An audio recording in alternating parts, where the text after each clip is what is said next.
Just remember seeing the bear. That's it.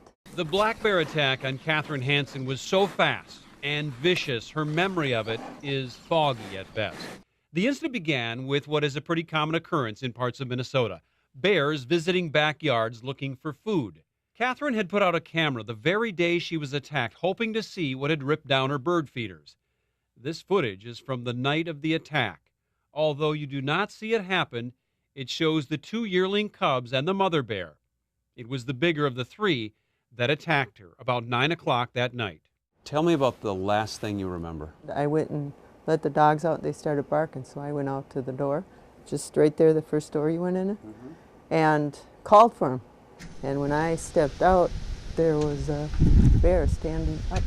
This is footage showing the bears just before the attack. Was there ever a moment when you thought, that bear is close, I'm in trouble? Just when I looked at its face and its mouth was wide open, I go, wow. And that's it. Fast, huh? Oh, yeah. So fast, in fact, that Catherine didn't even know she'd been attacked, and the bear came at her twice. So your best guess on the length of the attack? Probably about 10 seconds. On the deck, attack, off, and on again. And then she was gone. I just got up and I was kind of wet. I didn't know at the time it was blood. Catherine's injuries from the brief attack were extensive. Bite from here to here. And, well, some of the picture I show you on there, it'll show how much my head got scratched up. It was almost a flap. And I was, oh yeah, I got a big scrape here. I mean, it was like this long. It's still healing.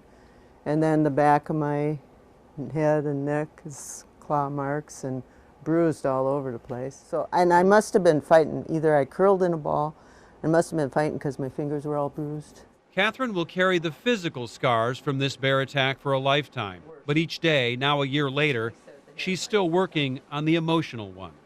Catherine, this has traumatized you. You're still affected by it today. Yep.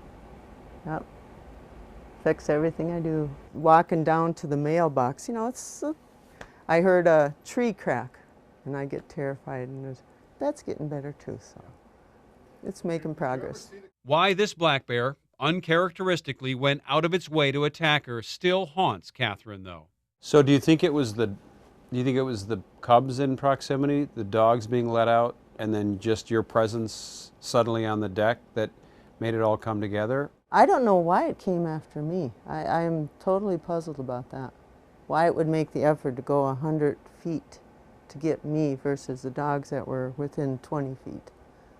And I don't know. They couldn't explain it either when the DNR was here, because they're just calling it unprovoked. From an animal that only in the rarest of cases, like Catherine's, ever comes close to harming a human.